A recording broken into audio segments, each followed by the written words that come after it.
The sound of Ethan's laughter was the only thing I could hear in the crowded courtroom. It wasn't a happy laugh. It was low, arrogant, and sharp, the sound of a man who already knew the score before the game had even started.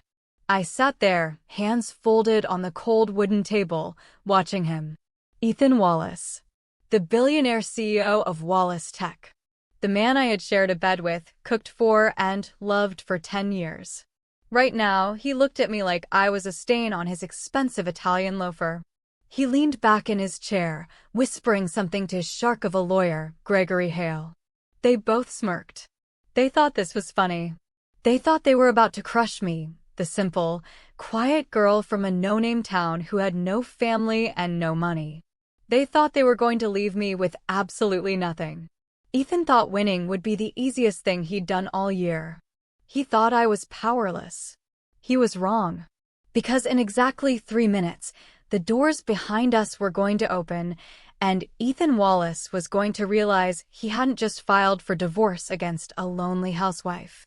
He had declared war on a dynasty. If you enjoy powerful stories of betrayal and justice, please subscribe, like, and comment below. It really helps the channel. The Superior Court smelled like old polish and fear. But to Ethan, I knew it smelled like victory. He adjusted his cuffs, checking his watch, a limited edition Patek Philippe I had bought him for his birthday 2 years ago. He probably didn't even remember that. He looked handsome, I'll give him that. But it was a predatory kind of handsome. Cold. Sleek. Like a shark waiting for blood. He wasn't thinking about our marriage today. He wasn't thinking about the nights I stayed up helping him format his first business plans, or how I nursed him when the stress of the startup nearly gave him a heart attack. No, I knew exactly who he was thinking about. Lauren. His 24-year-old executive assistant. She was probably waiting for him right now at the plaza, chilling a bottle of champagne. Look at her, I heard Ethan whisper to Gregory Hale. The acoustics in the room were terrible, or maybe my senses were just dialed up to 11. She looks like she's about to pass out. We'll be at lunch by noon. Gregory Hale chuckled. It was a dry, rattling sound. Hale was known as the Shredder in legal circles. He didn't just beat his opponents, he humiliated them. Standard procedure, Ethan, Hale replied, loud enough for me to hear. We crush her spirit. She signs the NDA, waives the alimony, and crawls back to whatever dirt road you found her on. She has a public defender, Ethan scoffed, shaking his head. A public defender against me. I looked down at my dress. It was a simple, charcoal gray piece I'd had for years. My hair was pulled back in a tight, practical bun. I wore no jewelry. No makeup. I looked tired. I looked defeated. Next to me, Daniel Moore was vibrating with anxiety. Daniel was my court-appointed lawyer. He looked like he was barely out of law school. His suit was ill-fitting, and he kept shuffling papers, dropping his pen, picking it up, and dropping it again. Mrs. Wallace, Daniel whispered, his voice cracking. He wiped sweat from his upper lip. I really think we should have taken the initial settlement. $5,000 is better than nothing. Hale is a monster. He's going to argue that you contributed nothing to the marriage. He's going to say you were unfaithful. I didn't turn my head. I kept my eyes fixed on the judge's empty bench. I wasn't unfaithful, Daniel. You know that. Ethan knows that. It doesn't matter what the truth is. Daniel hissed, panic rising in his chest. It matters what they can prove. Or what they can fabricate. They have photos, Winifred. Doctored, maybe, but photos. Witness statements from staff you've never met. They are going to destroy you. Let them try, I said softly. Daniel stared at me. He couldn't understand it. For a black woman about to be thrown onto the streets of New York without a penny to her name, I was bizarrely calm. But it wasn't the calm of peace. It was the calm of the eye of a hurricane. Ethan caught my eye across the aisle. He smirked and mouthed one word, goodbye. I didn't blink. I just watched him. All rise, the bailiff bellowed. Judge Franklin Ross walked in, his black robes billowing around him. He looked bored. Another Tuesday, another rich husband dumping his starter wife. He sat down and adjusted his glasses. "We are here for the matter of Wallace versus Wallace," Judge Ross droned. "Mr. Hale, you may begin your opening statement." Gregory Hale didn't stand up. He launched himself. He prowled toward the center of the room, playing to the gallery, playing to the reporters Ethan had tipped off to be here. "Your Honor," Hale began, his voice booming with theatrical outrage. "We're here today to dissolve a marriage built on deception. My client, Mr. Ethan Wallace, is a titan of industry, a man of integrity, a man who built an empire from nothing." Hale spun around and pointed a finger at me like a loaded gun. "And who did he drag up with?" "This woman. Winifred Carter." He said my name like it was a disease. "A woman with no education, no background, and no assets. My client, out of the goodness of his heart, married her. He gave her a life of luxury. Penthouses. Cars. Designer clothes." Hale paused for effect. The room was dead silent. "And how did she repay him?" Hale asked, dropping his voice to a whisper. "She repaid him with laziness, with incompetence, and, ultimately, with infidelity." A gasp rippled through the spectators. I saw flashes of cameras. This was exactly what Ethan wanted. Public humiliation. "We have evidence, Your Honor," Hale continued, waving a thick file in the air. "Affidavits from hotel staff. Receipts. While my client was working 18-hour days to put food on the table, Mrs. Wallace was entertaining guests." Ethan put on a mask of pained sorrow, looking down at his hands. It was a performance worthy of an Oscar. "We're asking for a full annulment," Hale declared. "We are asking that Mrs. Wallace be denied all alimony. We are asking that she be removed from the marital residence immediately. And furthermore, we are suing for defamation of character, citing the emotional distress she has caused my client." Daniel, my poor lawyer, looked like he was about to vomit. He stood up, his knees actually shaking. "Objection, Your Honor. This is preposterous. Mrs. Wallace has been a loyal wife for 10 years. "Sit down, Mr. Moore," Judge Ross sighed. "You will have your turn." Hale smirked at Daniel. "The defense has nothing, Your Honor, because the defendant is nothing. She has no family to vouch for her, no character witnesses, no resources. She is a grifter who got caught." Ethan leaned over to Hale as he sat down. I heard him clearly. "Brilliant, Gregory. Truly brilliant. Look at her face. She's paralyzed." "She's done," Hale whispered back. "We'll have the papers signed by noon." I sat perfectly still. Slowly, I reached into my cheap purse and pulled out a small, black pager. It was old school, the kind doctors used to wear in the 90s. It buzzed once, a harsh, mechanical vibration against my palm. I looked at the pager. Then I looked at the clock on the wall. 10 a.m. exactly. "Winifred," Daniel whispered, terrified. "What is that?" I finally turned to him. A small, sad smile touched my lips. "I told Ethan I came from a small town, Daniel." That was true. But I never told him who ran the town. Daniel blinked. "What?" "I told him I was estranged from my family because they were difficult," I continued, my voice gaining a sudden, steely strength. "I didn't tell him I left because I wanted to see if anyone could love me for me and not for my last name." "Winifred, what are you talking about?" "He failed the test, Daniel." I stood up. I didn't ask for permission. I simply stood. My posture changed instantly. The slump vanished. My shoulders squared. I didn't look like a tired housewife anymore. I looked taller, sharper, dangerous. "Your Honor," I said. My voice cut through the murmurs of the courtroom. It wasn't the voice of a beaten woman. It was the voice of someone used to giving orders that were obeyed instantly. Judge Ross looked over his glasses, annoyed. "Mrs. Wallace, your counsel will speak for." "My counsel has done an admirable job given the lies he was fed by the opposition," I interrupted calmly. "But my actual legal team has just arrived. I request a brief recess to allow them to enter the building." Ethan laughed out loud. He actually threw his head back. Legal team? What legal team? The cashier from the grocery store. Hale rolled his eyes. Your Honor, this is a delay tactic. She has no resources. The recess is denied, Judge Ross said, banging his gavel. Sit down, Mrs. Wallace. Boom. The sound wasn't thunder. It was the heavy double doors at the back of the courtroom being thrown open with enough force to rattle the windows. Every head in the room turned. The atmosphere shifted instantly. The air grew heavy, charged with a sudden, overwhelming pressure. Standing in the doorway were 6 men. They weren't court security. They weren't local police. They were dressed in black tactical suits, impeccable and terrifying, with earpieces coiling down their necks.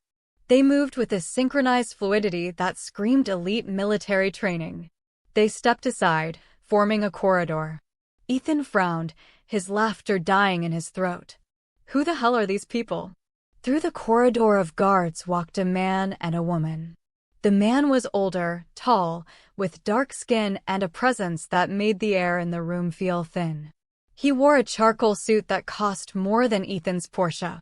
He carried a silver-tipped cane, not because he needed it, but because in his hands, it looked like a weapon. My father, Richard Carter. Beside my father walked my sister, Alicia. She was younger than me, but at that moment, she looked like she could buy and sell the entire city of Manhattan before breakfast.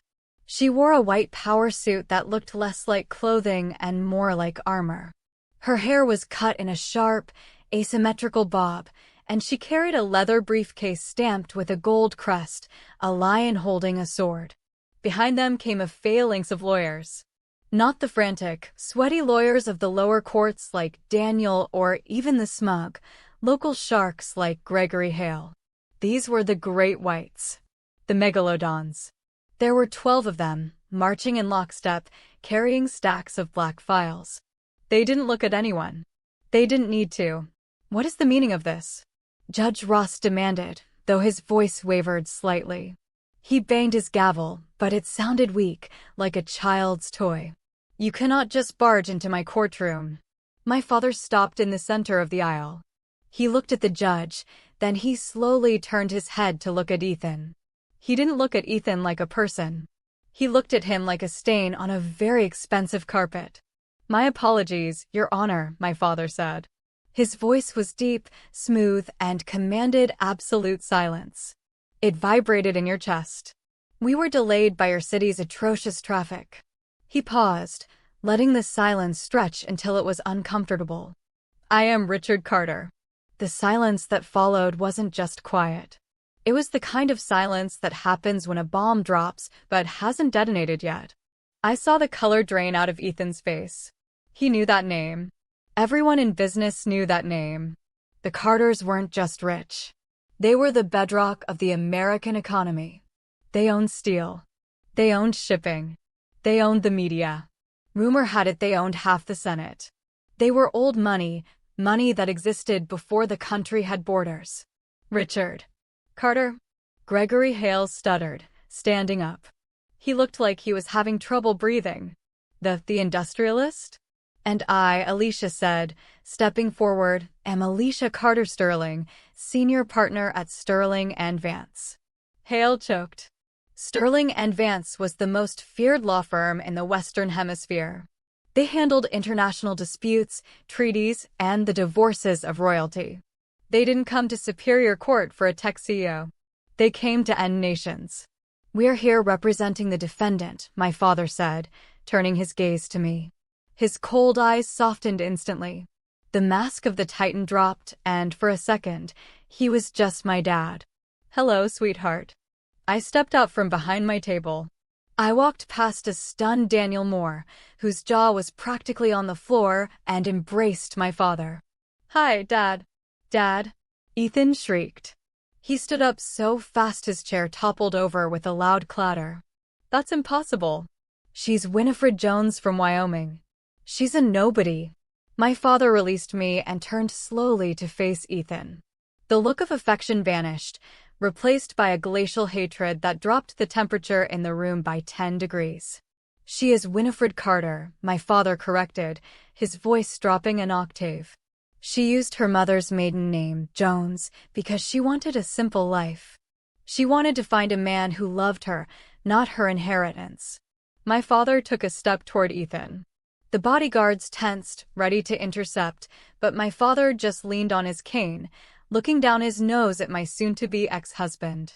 She thought she found that man in you. Ethan opened his mouth, but no sound came out. He looked from me to my father, his brain trying to rewire 10 years of reality. We gave her 10 years, Mr. Wallace, my father continued. 10 years to play house. We stayed away as she asked.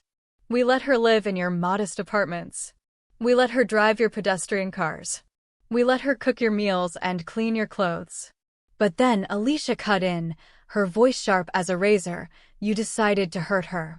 Alicia slammed her briefcase onto the defense table.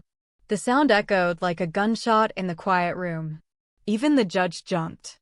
You didn't just file for divorce, Ethan, Alicia said, snapping the latches open. You tried to humiliate her. You fabricated evidence. You tried to leave Carter penniless. She pulled out a document and held it up.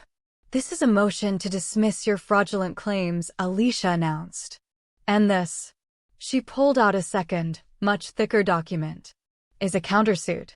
Countersuit. Hale managed to squeak. He was sweating profusely now. On what grounds? Alicia started listing them off, ticking them on her fingers with a terrifyingly cheerful smile. Fraud. Embezzlement. Corporate espionage. Adultery. And, oh yes, conspiracy to defraud a federal judge. Ethan felt the room spinning. I could see it in his eyes. He was gripping the table for support. You're bluffing, he whispered. Winifred is a nobody. She cooked my dinner. She did my laundry. She did your laundry, my father said, his voice dripping with disgust, because she loved you. Not because she had to.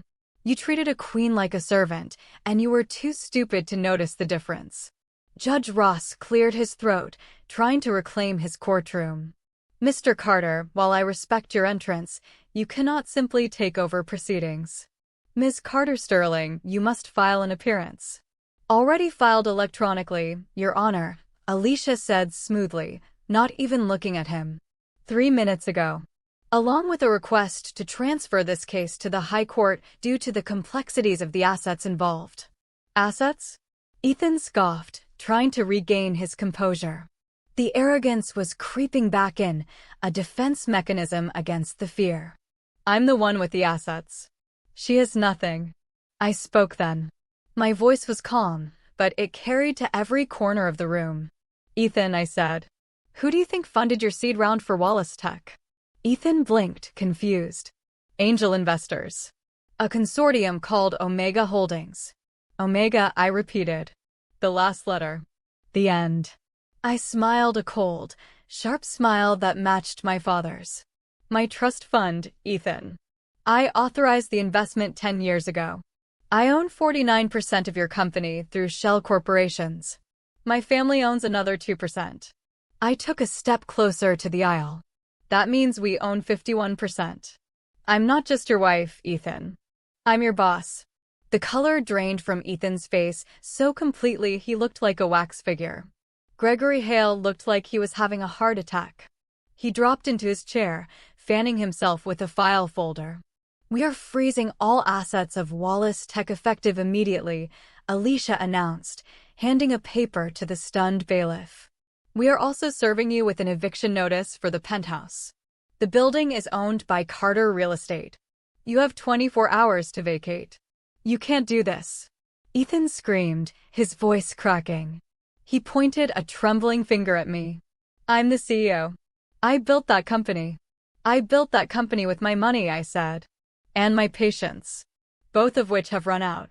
My father tapped his cane on the floor. Click. Click. Your Honor, I suggest a recess, he said. My son-in-law looks like he needs to call his mistress and tell her he can't pay for the hotel room anymore. The courtroom erupted into chaos. Reporters were frantically typing on their phones. Judge Ross banged his gavel, shouting for order, but nobody was listening. Finally, he gave up. We will take a 1-hour recess. As the judge exited, Ethan slumped into his chair. He looked up at me, searching. He was looking for Winifred the housewife. He was looking for the woman who used to make him coffee and rub his back when he was tired. She was gone. In her place was a stranger backed by an army. I leaned across the aisle, close enough that he could smell my perfume, a scent I usually couldn't afford, but today, Alicia had brought it for me. "You wanted a war, Ethan?" I whispered. "The Carters don't lose wars. We end them." I turned and walked out, flanked by my father, my sister, and the wall of bodyguards. I didn't look back. Ethan was left alone in the noise, the smell of his expensive cologne now sour with the scent of fear. The hour-long recess was barely 10 minutes old, and Ethan was already breaking the speed limit in his Porsche, weaving through Manhattan traffic with the desperation of a cornered animal. His hands shook on the steering wheel. "It's a bluff," he muttered to himself. "It has to be a bluff. Nobody hides being a billionaire for 10 years. Nobody." He fumbled for his phone, dialing Mark Ellison. Mark was his CFO, the man who knew where all the bodies were buried. If anyone could help him hide the money before the freeze hit, it was Mark. "Mark!" Ethan screamed the moment the line connected. "Where are you?" "I'm at the office, Ethan." Mark's voice sounded strange. Thin. Strained. "Listen, you shouldn't come here. I'm the CEO. I go where I please." Ethan roared. "Listen to me. I need you to transfer the offshore accounts. The Caymans. Zurich holds. Move it all to the crypto wallets we discussed. Now." There was a long silence on the other end. "Mark, did you hear me?" "I can't do that, Ethan." "Why the hell not?" "Because," Mark whispered, his voice trembling. "They are already here." The line went dead. Ethan slammed the phone onto the passenger seat, his knuckles white as he gripped the steering wheel. He floored the accelerator, blowing through a red light. He wasn't thinking about the divorce anymore. He was thinking about prison. He needed to get to the server room. If he could just delete the files, the evidence of the embezzlement he'd been committing for 3 years to fund his lavish lifestyle and Lauren's expensive tastes, he might survive this. He screeched into the underground parking garage of Wallace Tech, the tires squealing against the concrete. He leaped out of the car, leaving the door open, and sprinted toward the private elevator that led directly to the 40th floor. He jammed his thumb against the biometric scanner. Beep, beep, beep. A small red light flashed. Access denied. Ethan stared at it. He wiped his thumb on his jacket, his breath coming in short, panicked gasps, and tried again. Access denied. User ID invalid. "Damn it," he screamed, kicking the steel doors. "Mr. Wallace." Ethan spun around. 2 security guards, men he had hired, men whose paychecks he signed, were standing there. But they weren't smiling. They stood with their arms crossed, looking at him with a mix of pity and professional detachment. "Open this elevator," Ethan barked, trying to summon the authority he had held just that morning. "The system is glitching." "It's not a glitch, sir," the taller guard said. "We've been ordered to escort you to the boardroom. Visitor pass only." "Visitor?" Ethan's veins bulged in his neck. "I own this building." "This way, sir." They flanked him, marching him toward the service elevator. The humiliation burned him hotter than fire. Ethan Wallace, the tech genius, was being dragged through the back entrance of his own empire like a common criminal. While Ethan was being paraded through the service corridors, I was already waiting. The boardroom on the 40th floor was deathly quiet. Usually, this floor was buzzing with analysts and developers, but today everyone was at their desks, heads down. They knew. The gossip mill moved faster than light. I sat at the head of the long mahogany table. I wasn't wearing the gray dress from the courtroom anymore. In the hour since we had left, I had changed. I wore a tailored navy blazer, sharp and authoritative, my hair loose and cascading over my shoulders. I looked comfortable in the leather chair. I looked like I belonged there. To my right sat my father, Richard, looking bored as he reviewed a stack of spreadsheets. To my left was Alicia, tapping away on her tablet. And standing in the corner, looking pale and sweaty, was Mark Ellison, the CFO. The double doors burst open. Ethan strode in, pushing past the guards, but the scene before him stopped him cold. He looked at the board members, men and women he had bullied, charmed, and manipulated for years. Usually, they looked at him with deference. Today, they wouldn't even meet his eyes. Then he looked at me. "You're in my chair," Ethan snarled, striding forward. "I'm in the chairman's chair," I corrected calmly. I didn't stand up. I didn't flinch. And since I represent the majority shareholder interest as of 45 minutes ago, this is my seat. You can't just take over. Ethan slammed his hands on the table, leaning over me. I have a contract. I have executive protection. Article 15, Section C of your employment agreement. Alicia spoke up without looking up from her tablet. The CEO may be removed immediately and without severance in the event of gross misconduct or criminal negligence. I haven't done anything criminal, Ethan lied. His eyes darted to Mark in the corner. I picked up a file from the table and slid it across the mahogany surface. It stopped perfectly at the edge, right in front of Ethan. "Mark told us everything, Ethan," I said softly. Ethan froze. "The renovation costs for the penthouse that were billed as server upgrades," I listed. "The company jet trips to Mykonos listed as client development.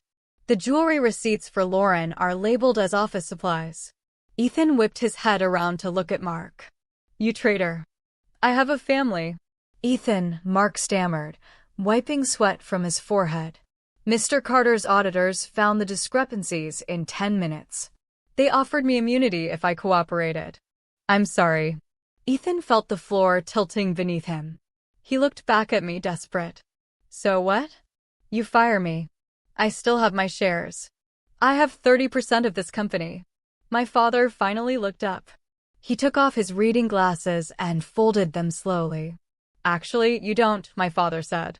His voice was gravel and thunder. "You took out a loan against your equity 3 years ago to pay off your gambling debts in Vegas. Remember that? You used your shares as collateral." Ethan went still. He had hoped that he would be buried. "The loan was held by a private equity firm called Centurion Capital," he whispered. "Guess who owns Centurion?" my father asked. Ethan didn't answer. He couldn't breathe. "I do," my father smiled. "And since you missed your last 2 margin calls, I foreclosed on the collateral this morning. Your shares are mine." Ethan stumbled back, gripping the back of a chair for support. This is a setup. You planned this. You trapped me." "I didn't trap you, Ethan," I said, finally standing up.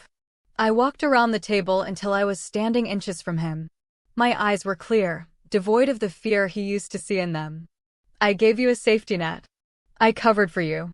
I used my dividends to plug the holes you dug in the company finances because I wanted you to succeed. I wanted to believe you were just stressed, not corrupt." I leaned in close. "But then you looked at me across the breakfast table last week and told me I was dead weight. You told me I was holding you back." My voice trembled slightly, not with sadness, but with suppressed rage. "You wanted to fly, Ethan? Fine. Fly. But I'm taking back the wings I bought you." I turned to the board. "I call for a vote to remove Ethan Wallace as CEO, effective immediately, pending a criminal investigation into embezzlement." "Seconded," said a board member who Ethan considered a friend. "All in favor?" Every hand in the room went up. Even Mark's. "Motion carried," I said. I looked at the security guards. "Please escort Mr. Wallace off the premises. He is not to remove any items from his office. His personal effects will be boxed and shipped to, well, wherever he ends up living." "Winifred, wait," Ethan pleaded, his arrogance finally shattering into panic. He reached for my arm. The guard stepped in, grabbing Ethan's wrist in a vice grip. "Don't touch her, sir. Winifred, please. We can talk about this." I was stressed. I made mistakes. "I love you." I looked at him. For a second, Ethan probably saw a flash of the woman who had loved him for 10 years. But then he saw the steel door of the Carter vault slam shut in my eyes. "You don't love me, Ethan," I said. "You loved the idea that you were better than me. Goodbye." I turned my back on him. "Get him out of here," my father ordered. As Ethan was dragged out of the boardroom screaming obscenities, I didn't look back. I sat down in the CEO's chair, took a deep breath, and looked at the board. "Now," I said, "let's get to work on cleaning up this mess." The sidewalk outside Wallace Tech was cold.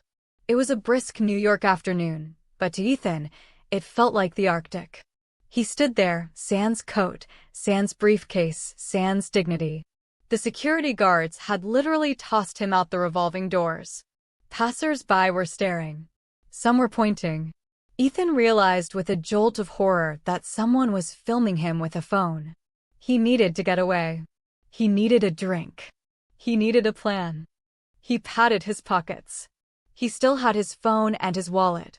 That was something. He hailed a cab, Ethan Wallace, taking a yellow cab like a common tourist. The Ritz-Carlton, he snapped at the driver. He dialed Lauren. She was his lifeline now. She was smart. She was connected. And unlike me, she understood the world of high stakes. They could flee the country. He had hidden some cash, surely. "Ethan?" Lauren answered on the first ring. "Where are you?" "I've been waiting for 2 hours. The room service champagne is warm." "Forget the champagne," Ethan barked, his voice shaking. "Pack your bags. We're leaving." "Leaving? What are you talking about? Did you win?" "It's complicated. Just pack. I'm 5 minutes away." He hung up. He checked his bank app on his phone. He needed to transfer whatever cash he had in his checking account to a prepaid card before the freeze hit. He logged in. Balance, $0. He blinked. He refreshed the page. Balance, minus $250.00 overdraft. "What?" he screamed, startling the cab driver. That was impossible. There was $200,000 in there this morning. He tapped on the transaction history. One massive transfer labeled court-ordered asset freeze. Superior Court Docket 49221. No. The cab pulled up to the Ritz. "That'll be $22.50, the driver said. Ethan handed over his black American Express card.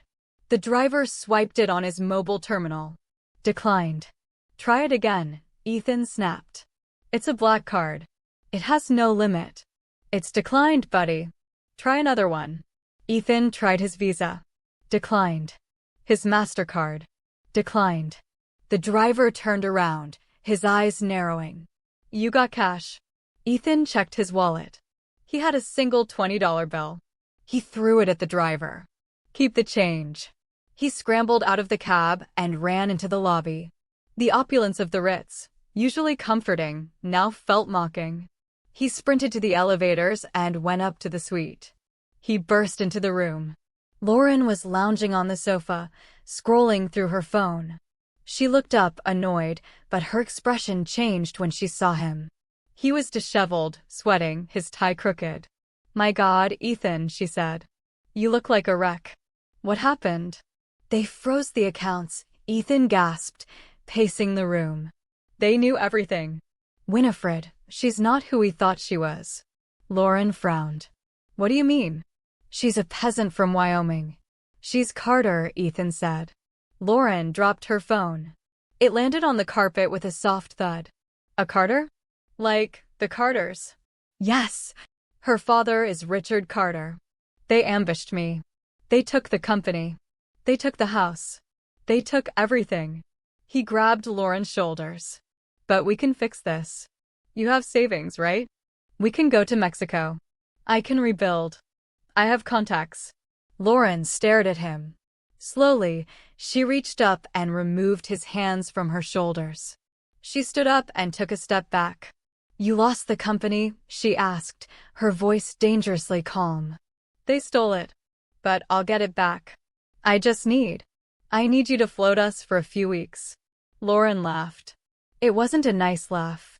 It was a cold, cruel sound that reminded him of Gregory Hale. Float us, she repeated. Ethan, do you know why I'm with you? Because we're soulmates, Ethan said, though it sounded hollow even to him. I'm with you because you bought me a Cartier bracelet last Tuesday, Lauren said flatly. I'm with you because you promised to make me VP of marketing. I'm with you because you're a winner. She looked him up and down, curling her lip in disgust. But right now? You look like a loser. A broke loser. Lauren, please. Ethan begged, his dignity evaporating with every word. Don't do this. I left my wife for you. I burned my entire life down for you. Lauren paused with her hand on the door handle. She didn't look back at him. She looked at her reflection in the hallway mirror, checking her makeup. Looks like you're the idiot then, Ethan, she said coldly. Don't call me. And don't come to the apartment. I changed the locks this morning while you were at court. Just in case. You what? Goodbye, Ethan. She slammed the door. The sound was final. It echoed in the silence of the suite, a punctuation mark on the end of his delusions. Ethan stood in the center of the room, alone. Truly, terrifyingly alone. The silence of the hotel suite pressed in on him. He could hear the hum of the refrigerator and the frantic beating of his own heart. He walked to the window and looked out at Central Park. Hours ago, he felt like he owned that city. Now, it looked like a mouth waiting to swallow him whole. A sharp knock at the door made him jump. Hope flared in his chest like a match in a dark room. Lauren. She had come back. She had realized she was being hasty. She loved him, after all. She had to. He rushed to the door, smoothing his hair, putting on his best charming smile, the one that used to work on investors. I knew you'd come, VA. He swung the door open. It wasn't Lauren. Standing in the hallway, looking impeccable in her white power suit, was my sister, Alicia. And she wasn't alone. Flanking her were two uniformed NYPD officers, their faces grim and impassive. Ethan stumbled back, his smile curdling into a grimace of horror. Alicia? Mr. Wallace, Alicia said. Her voice was crisp, professional, and completely devoid of warmth. It was the voice she used when she was about to dissect a hostile witness. She held out a thick manila envelope. What is this? Ethan whispered, backing away until his legs hit the edge of the sofa. I tried to catch you at the office to hand-deliver this, but you left in such a hurry, Alicia said, stepping into the room without an invitation. The police officers followed her, their hands resting near their belts. This is a subpoena. And a warrant. Warrant. Ethan choked out. For what? Alicia smiled, but it didn't reach her eyes. It was a shark smile. Grand larceny. Fraud. Embezzlement. Money laundering. You can't prove any of that. My father doesn't like it when people steal from his family, Ethan, Alicia said smoothly. We did a full forensic audit over lunch. It seems you stole about $5 million from the company accounts over the last 4 years. We found the shell companies. We found the crypto wallets. We even found the receipts for the renovation of this woman's apartment. She gestured vaguely to the door Lauren had just walked out of. One of the officers stepped forward, pulling a pair of handcuffs from his belt. The metal clicked ominously. Ethan Wallace, you're under arrest. No, Ethan whimpered. He held his hands up, backing away. This can't be real. You can't do this to me. I'm a CEO. The officer grabbed his wrist, spinning him around. Hands behind your back, sir. Click. Click. The sound of the handcuffs locking was louder than a gunshot. Ethan bowed his head, defeated. Oh, and Ethan? Alicia said, watching as the officers began to lead him out. The hotel manager asked me to pass along a message. Ethan looked up, tears streaming down his face. Your credit card was declined for the room, Alicia said, her voice dripping with satisfaction. They'll be holding your luggage, what's left of it, until payment is rendered. Which, considering your current financial status, means they'll be auctioning your suits on eBay by Friday. I have nothing. Ethan screamed as they dragged him into the hallway. I have nothing. Guests were poking their heads out of their rooms. Maids stopped their carts to watch. Ethan Wallace, the golden boy of New York tech, was marched past them in handcuffs, weeping like a child. Alicia watched him go. Once he was on the elevator, she pulled out her phone and dialed a number. "Hey, Dad," she said. "It's done. He's in custody. Tell Winifred she can go home. The pest control is finished." Rikers Island was a far cry from the penthouse overlooking Central Park. It was a place where hope went to die. The holding cell smelled of industrial bleach, stale urine, and unwashed bodies. For Ethan, the 48 hours he spent in central booking were a lifetime. He sat huddled in the corner of a concrete bench, trying to make himself as small as possible. He had lost his tie. His shoelaces had been taken. His bespoke suit was wrinkled and stained. He didn't sleep. Every time he closed his eyes, he saw my face in the courtroom. He saw the moment the realization hit him. She's the boss. When he finally made bail, it wasn't because of a high-powered lawyer. It was posted by a shady associate from his old gambling days, a man named Vinny, who demanded a 40% interest rate and held the title to Ethan's Porsche, which the police had impounded, but Vinny didn't know that yet, as collateral. Ethan emerged into the sunlight of Queens looking like a ghost. His stubble was graying. His eyes were bloodshot and rimmed with dark circles. He looked 20 years older than 38. He didn't have a driver waiting. He didn't have a limo. He had an Uber X, a dented Honda Civic that smelled like pine air freshener and cigarettes, paid for with a prepaid debit card he had managed to hide in his sock. "Take me to the Motel 6, Ethan muttered, sliding into the back seat. He pulled his jacket tight around him, shivering despite the warmth of the day. He had one card left to play. The legal battle was a losing game. He knew that now. The Carter lawyers were already dissecting his life with surgical precision. They would find every penny he stole. They would find every lie he told. But Ethan knew something the Carters didn't. He knew the power of a sob story. The motel room was cramped and musty. The carpet was sticky. The wallpaper was peeling. Ethan set up his war room on the tiny desk that wobbled every time he touched it. He couldn't afford Gregory Hale anymore. Hale wouldn't even return his calls. His assistant had threatened to file a harassment suit if Ethan called again. Instead, Ethan had hired Gary Finkel. Gary was a lawyer whose office was located above a laundromat in Hell's Kitchen. He advertised on the back of bus benches with the slogan, "Injured? Arrested? Call Gary." Gary sat on the edge of the motel bed, chewing on a toothpick. He was a small, nervous man with a comb-over that wasn't fooling anyone and a suit that was 2 sizes too big for him. "So, here's the angle," Gary said, pulling a crumpled notepad out of his pocket. "We can't win on the fraud charges. The paper trail is too deep.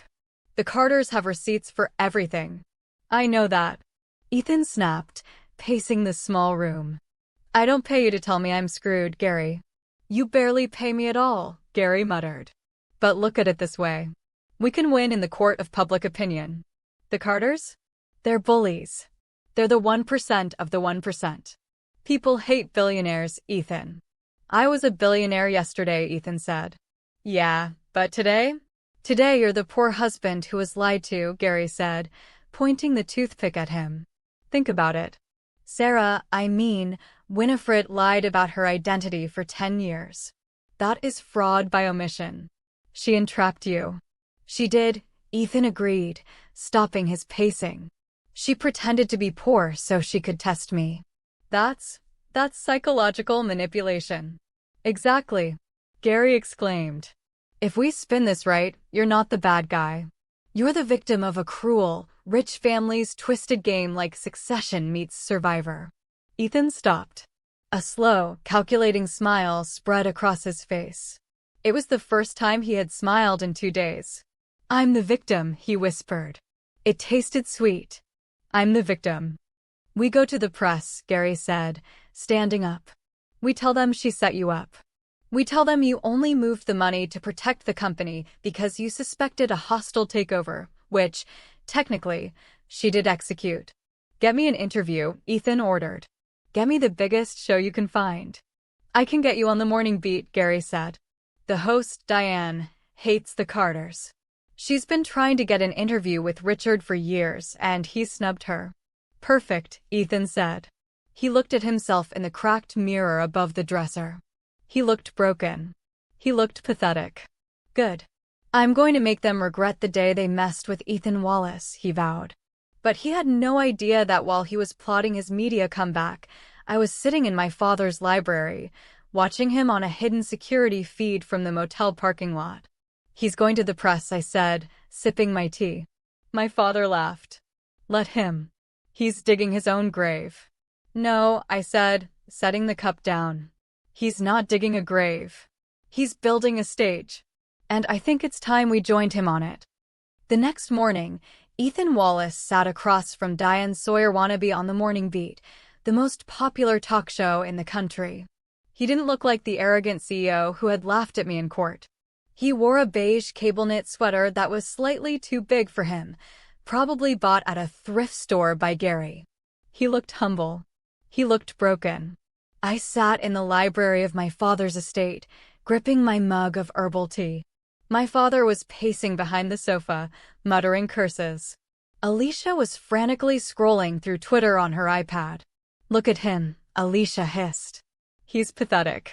On the screen, the camera zoomed in on Ethan's face. He wiped away a tear. It was a fake tear, but to the millions of people watching, it looked real enough. I didn't know who she was, Ethan said, his voice trembling perfectly. I married Winifred Jones. I loved Winifred Jones. The interviewer leaned in, her face twisted in sympathetic concern. And for 10 years, you had no idea? No idea, Ethan lied smoothly. For 10 years, I worked myself to the bone to provide for us. I took on debt. I developed ulcers from the stress. And all that time, she was laughing at me. He looked down at his hands. She was sitting on a fortune, watching me struggle, Ethan continued.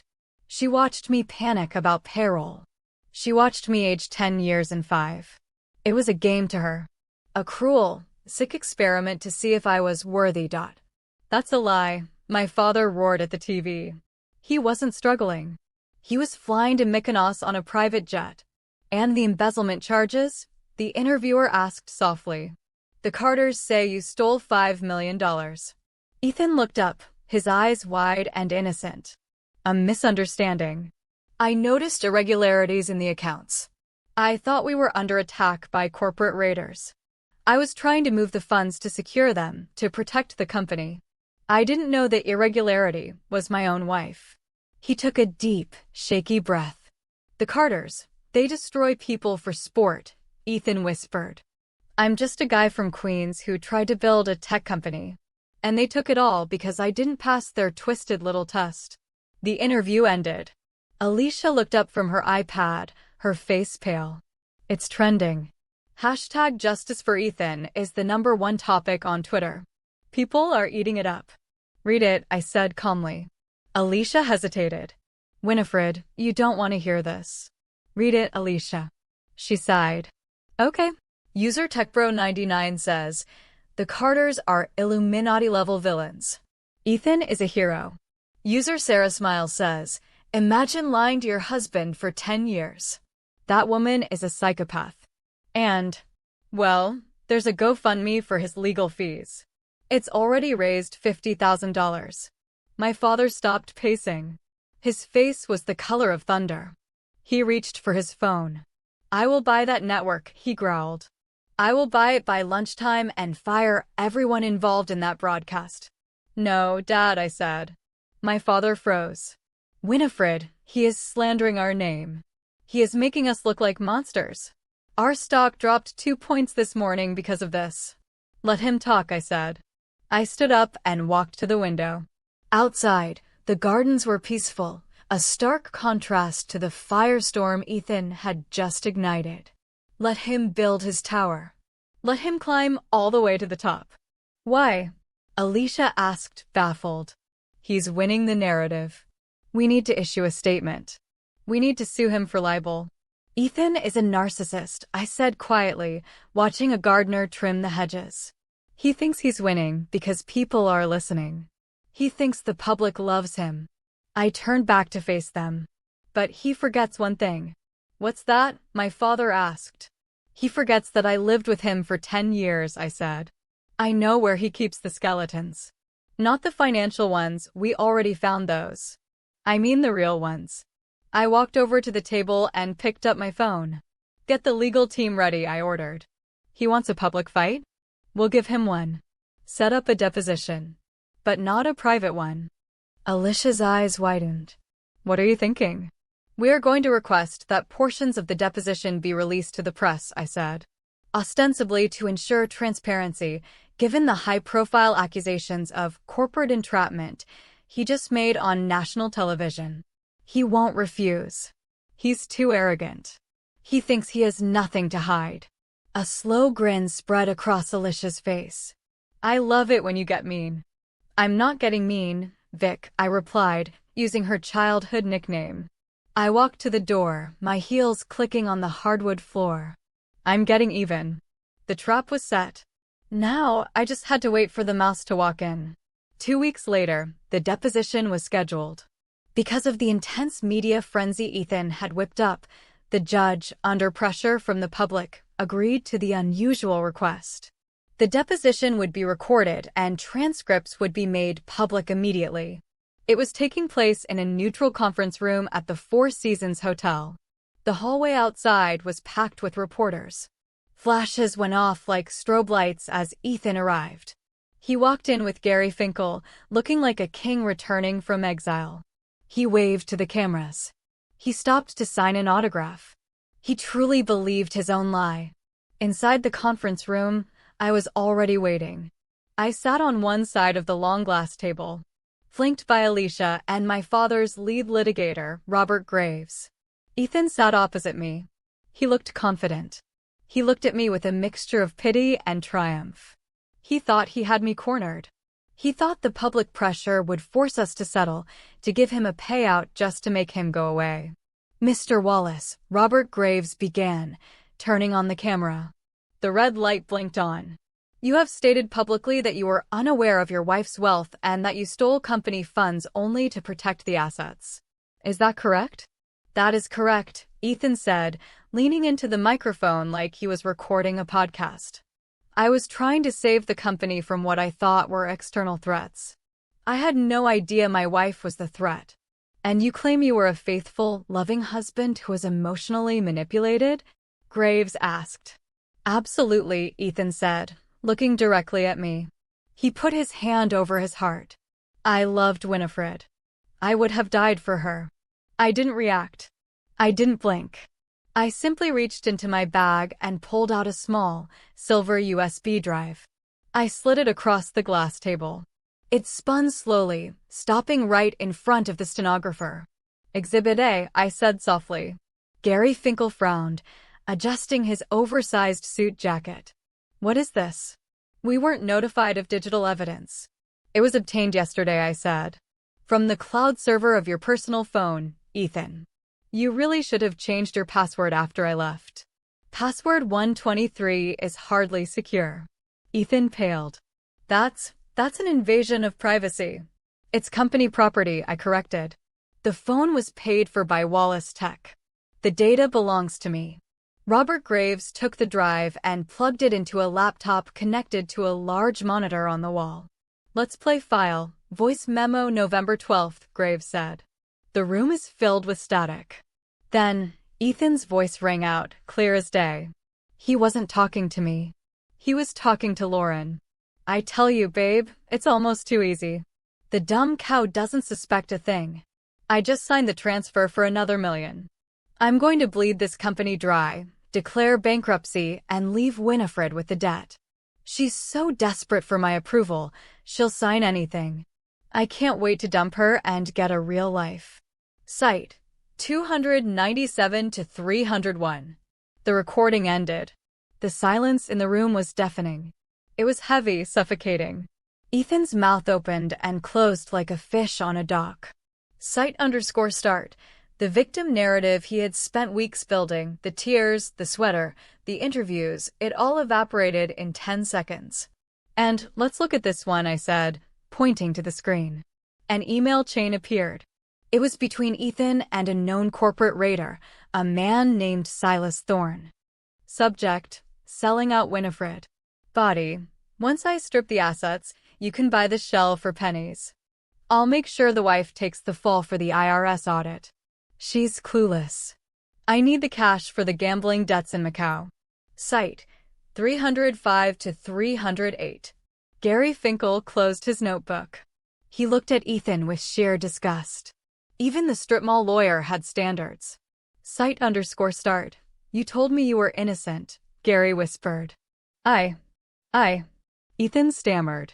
He looked around the room, sweat pouring down his face. Those are deepfakes. AI generated. They are authenticated by 3 independent forensic data firms, Alicia interrupted, looking bored. And we have the gambling markers from the Venetian Macau to match the dates. I leaned forward. The cameras were rolling. I looked directly at Ethan, my eyes burning with a cold, hard truth. You weren't the victim, Ethan, I said. You were the parasite. You didn't just steal my money, I continued, my voice steady but cutting. You stole 10 years of my life. You made me believe I wasn't good enough, wasn't smart enough, wasn't pretty enough. You broke me down so you could feel tall. I stood up, towering over him as he shrank into his chair. But here is the twist you didn't see coming, Ethan. You said you wanted to leave me with a debt. I smiled, but it was a smile that promised pain. The Carter auditors found a clause in the corporate bylaws you wrote 5 years ago to protect yourself. It says that any officer found guilty of fraud is personally liable for all company debts. Ethan's eyes widened. He remembered. He had written that clause to frame his previous CFO, just in case he ever needed a scapegoat. Wallace Tech is currently in debt to Omega Holdings for $40 million, I said. Since you are the one who committed the fraud, the debt isn't the company's anymore. It's yours. Ethan felt the blood leave his head. 40 million? Plus interest, Alicia added cheerfully from beside me. You will go to prison, Ethan, I said, my voice final. And when you get out, you will spend the rest of your life working to pay me back. Every paycheck. Every dime. You will never own anything again. You are not just broke. You are owned by me. Ethan looked at the camera, then at his lawyer. Gary Finkel stood up. He packed his notebook into his briefcase. I'm resigning as counsel, Finkel said flatly. I don't represent perjurers. You can't leave me. Ethan shrieked, grabbing Gary's sleeve. They're going to kill me. No, Ethan, I said, turning to walk out. We aren't going to kill you. We're going to let you live the life you were so afraid of. I paused at the door. You're going to be poor. You're going to be a nobody. And everyone will know exactly who you are. I walked out of the conference room. As the door closed, I heard a sound that I would remember for the rest of my life. It was Ethan, slumping onto the table, sobbing. But this time, it wasn't for the cameras. It was the guttural, terrified sound of a man who realized he had fallen off the top of the world and hit every branch on the way down. 6 months had passed since the deposition that destroyed Ethan Wallace's life. The media frenzy had finally died down. The hashtag justice for Ethan had vanished, replaced by memes mocking his tearful breakdown and the revelation of his callous emails. The world had moved on. But for Ethan, time had stopped. The sentencing hearing was held in the same courthouse where he had once laughed at the prospect of divorcing me. But this time, the room wasn't filled with high-priced lawyers or sycophants.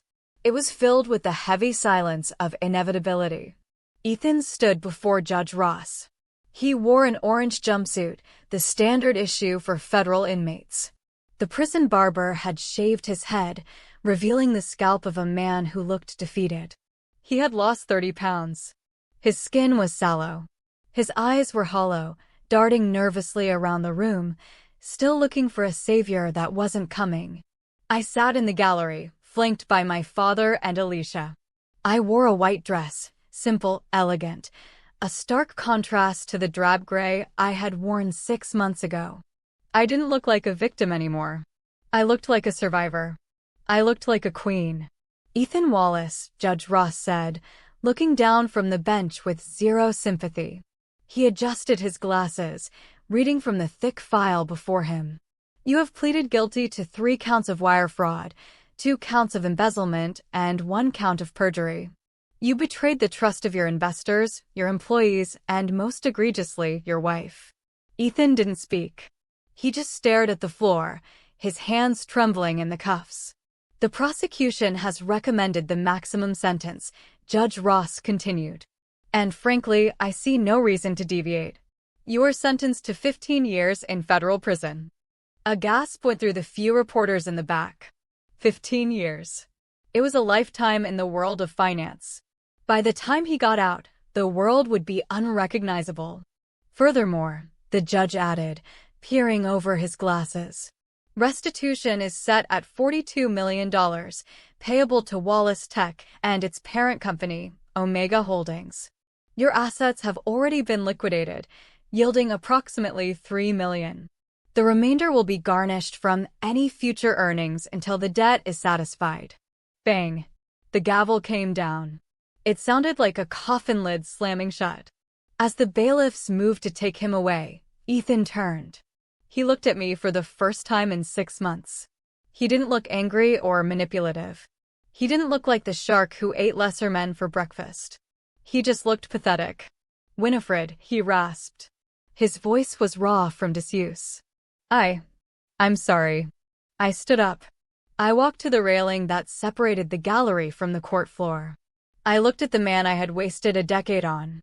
I looked for the anger, the hatred, the desire for revenge. But I found none of it. All I felt was a distant pity. "I know you are, Ethan," I said softly. "You're sorry you got caught." "No, He choked back a sob, tears streaming down his face. "I had everything. I had you. Why was I so stupid?"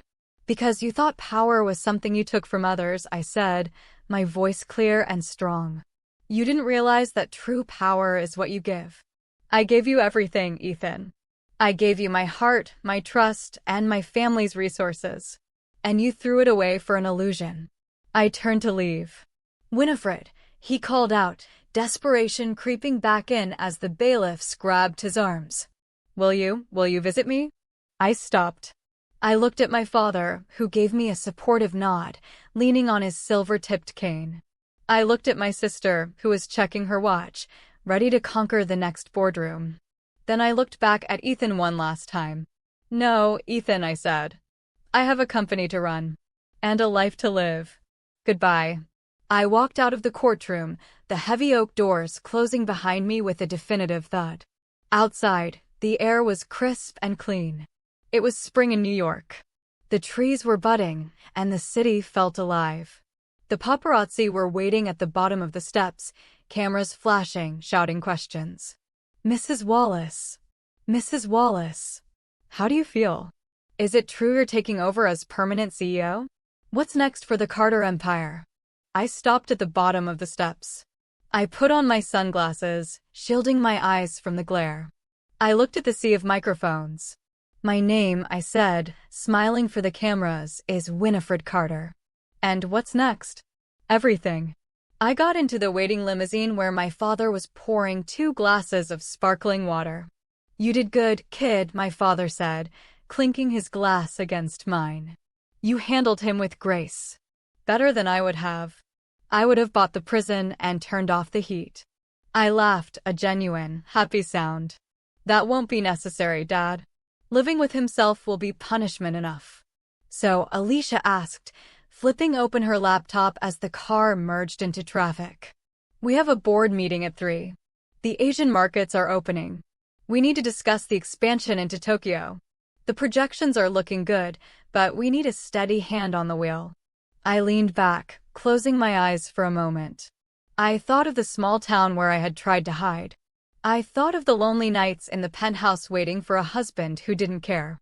I thought of the fear I used to live with. And then I let it all go. I opened my eyes, and they were bright with purpose. "Let's do it," I said. I have some ideas about Tokyo. And that is how Ethan Wallace learned the hardest lesson of his life. Never underestimate the quiet ones. He thought he was crushing a powerless wife, but he was actually waking a sleeping giant. I didn't just win my freedom. I reclaimed my identity and my empire, proving that dignity and truth are the most powerful weapons of all. I showed the world that while money can buy silence, it cannot buy loyalty. And it certainly cannot buy class. If you enjoyed this story of supreme justice and karma, please hit that like button. It really helps the channel grow. Don't forget to subscribe and ring the notification bell so you never miss a new story. What did you think of my revenge? Was it enough, or did Ethan deserve worse? Let me know in the comments below. Thanks for reading.